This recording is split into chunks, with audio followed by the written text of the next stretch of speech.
The Other Gods by H.P. Lovecraft. Atop the tallest of earth's peaks dwell the gods of earth, and suffer no man to tell that he hath looked upon them. Lesser peaks they once inhabited, but ever the men from the plains would scale the slopes of rock and snow, driving the gods to higher and higher mountains till now only the last remains.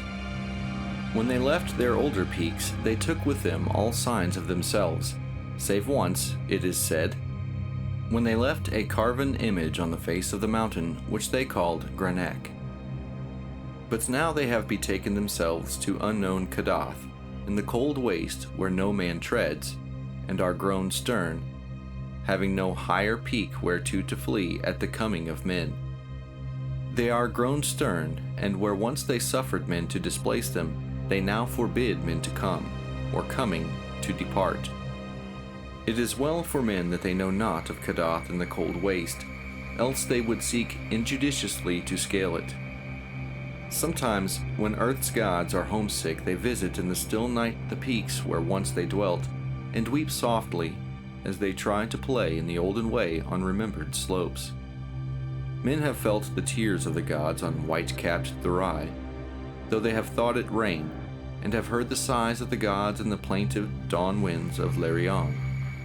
In cloud ships the gods are wont to travel, and wise cotters have legends that keep them from certain high peaks at night when it is cloudy, for the gods are not lenient as of old.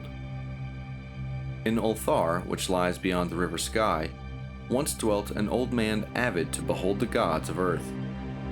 A man deeply learned in the 7 cryptical books of San, and familiar with the Nakhotic manuscripts of distant and frozen Lomar. His name was Barzai the Wise, and the villagers tell of how he went up a mountain on the night of the strange eclipse. Barzai knew so much of the gods that he could tell of their comings and goings, and guessed so many of their secrets that he was deemed half a god himself. It was he who wisely advised the burgesses of Ulthar when they passed their remarkable law against the slaying of cats, and who first told the young priest Atal where it is that black cats go at midnight on St. John's Eve.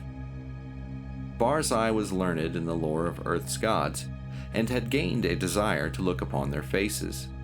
He believed that his great secret knowledge of gods could shield him from their wrath, so resolved to go up to the summit of high and rocky Hatheg Kla on a night when he knew the gods would be there.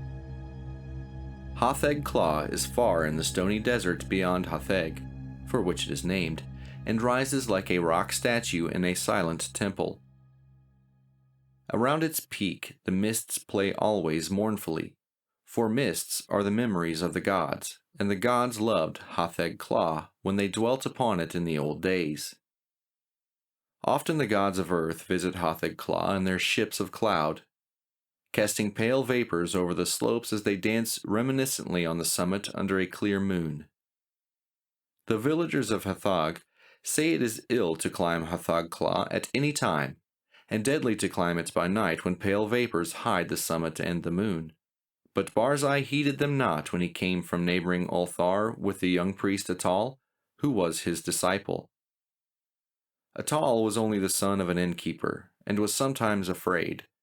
But Barzai's father had been a landgrave who dwelt in an ancient castle, so he had no common superstition in his blood, and only laughed at the fearful cotters. Barzai and Atal went out of Hatheg into the stony desert despite the prayers of peasants, and talked of earth's gods by their campfires at night. Many days they traveled, and from afar saw lofty Hatheg Kla with his aureole of mournful mist. On the 13th day they reached the mountain's lonely base, and Atal spoke of his fears. But Barzai was old and learned, and had no fears, so led the way boldly up the slope that no man had scaled since the time of Sansu, who is written of with fright in the moldy Nakhotic manuscripts. The way was rocky, and made perilous by chasms, cliffs, and falling stones. Later it grew cold and snowy, and Barzai and Atal often slipped and fell as they hewed and plodded upward with staves and axes. Finally the air grew thin, and the sky changed color, and the climbers found it hard to breathe. But still they toiled up and up, marveling at the strangeness of the scene and thrilling at the thought of what would happen on the summit when the moon was out and the pale vapors spread around. For 3 days they climbed higher, higher, and higher toward the roof of the world. Then they camped to wait for the clouding of the moon. For 4 nights no clouds came, and the moon shone down cold through the thin mournful mists around the silent pinnacle. Then on the 5th night, which was the night of the full moon, Barzai saw some dense clouds far to the north, and stayed up with Atal to watch them draw near. Thick and majestic they sailed, slowly and deliberately onward, ranging themselves round the peak high above the watchers, and hiding the moon and the summit from view. For a long hour the watchers gazed, whilst the vapors swirled and the screen of clouds grew thicker and more restless. Barzai was wise in the lore of Earth's gods, and listened hard for certain sounds, but Atal felt the chill of the vapors and the awe of the night and feared much. And when Barzai began to climb higher and beckon eagerly, it was long before Atal would follow. So thick were the vapors that the way was hard, and though Atal followed on at last, he could scarce see the gray shape of Barzai on the dim slope above in the clouded moonlight. Barzai forged very far ahead, and seemed, despite his age, to climb more easily than Atal. Fearing not the steepness that began to grow too great for any save a strong and dauntless man, nor pausing at wide black chasms that Atal scarce could leap. And so they went up wildly over rocks and gulfs, slipping and stumbling, and sometimes awed at the vastness and horrible silence of bleak ice pinnacles and mute granite steeps. Very suddenly Barzai went out of Atal's sight, scaling a hideous cliff that seemed to bulge outward and block the path for any climber not inspired of Earth's gods. Atal was far below, and planning what he should do when he reached the place, when curiously he noticed that the light had grown strong, as if the cloudless peak and moonlit meeting place of the gods were very near. And as he climbed on toward the bulging cliff and litten sky, he felt fears more shocking than any he had known before. Then through the high mists he heard the voice of unseen Barzai shouting wildly in delight. "I have heard the gods! I have heard Earth's gods singing in revelry on Hatheg Kla. The voices of Earth's gods are known to Barzai the prophet. The mists are thin and the moon is bright, and I shall see the gods dancing wildly on Hatheg Kla that they loved in youth. The wisdom of Barzai hath made him greater than Earth's gods, and against his will their spells and barriers are as naught. Barzai will behold the gods, the proud gods, the secret gods, the gods of Earth who spurn the sight of men." Atal could not hear the voices Barzai heard, but he was now close to the bulging cliff and scanning it for footholds. Then he heard Barzai's voice grow shriller and louder. "The mists are very thin, and the moon casts shadows on the slope. The voices of Earth's gods are high and wild, and they fear the coming of Barzai the Wise, who is greater than they. The moon's light flickers, as Earth's gods dance against it. I shall see the dancing forms of the gods that leap and howl in the moonlight. The light is dimmer, and the gods are afraid." Whilst Barzai was shouting these things, Atal felt a spectral change in the air, as if the laws of Earth were bowing to greater laws.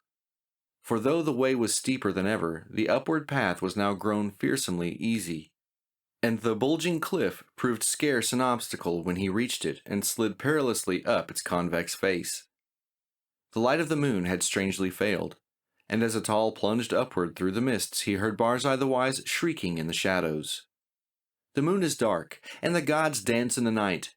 There is terror in the sky, for upon the moon hath sunk an eclipse foretold in no books of men or of Earth's gods. There is unknown magic on Hatheg Kla, for the screams of the frightened gods have turned to laughter, and the slopes of ice shoot up endlessly into the black heavens whither I am plunging. Hey! Hey, at last! In the dim light I behold the gods of Earth." And now Atal, slipping dizzily up over inconceivable steeps, heard in the dark a loathsome laughing, mixed with such a cry as no man else ever heard save in the phlegethon of unrelatable nightmares. A cry wherein reverberated the horror and anguish of a haunted lifetime packed into one atrocious moment. The other gods! The other gods! The gods of the outer halls that guard the feeble gods of earth. Look away! Go back! Do not see! Do not see! The vengeance of the infinite abyss! That cursed, that damnable pit! Merciful gods of earth! I am falling into the sky! And as Atal shut his eyes and stopped his ears and tried to jump downward against the frightful pull from unknown heights, there resounded on Hotheg Claw that terrible peal of thunder which awaked the good cotters of the plains and the honest burgesses of Hotheg and Nir and Ulthar, and caused them to behold through the clouds that strange eclipse of the moon that no book ever predicted. And when the moon came out at last, Atal was safe on the lower snows of the mountain without sight of earth's gods or of the other gods. Now it is told in the moldy, narcotic manuscripts that Sun Tzu found naught but wordless ice and rock when he climbed Hotheg Claw in the youth of the world. Yet when the men of Ulthar and Nir and Hotheg crushed their fears and scaled that haunted steep by day in search of Barzai the Wise, they found graven in the naked stone of the summit a curious and cyclopean symbol 50 cubits wide, as if the rock had been riven by some titanic chisel, and the symbol was like to one that learned men have discerned in those frightful parts of the narcotic manuscripts which are too ancient to be read. This they found. Barzai the Wise they never found. Nor could the holy priest Atal ever be persuaded to pray for his soul's repose. Moreover, to this day the people of Ulthar and Nir and Hotheg fear eclipses, and pray by night when pale vapors hide the mountaintop and the moon. And above the mists on Hotheg Claw, earth's gods sometimes dance reminiscently, for they know they are safe, and love to come from unknown Kadath in ships of cloud and play in the olden way, as they did when earth was new and men not given to the climbing of inaccessible places.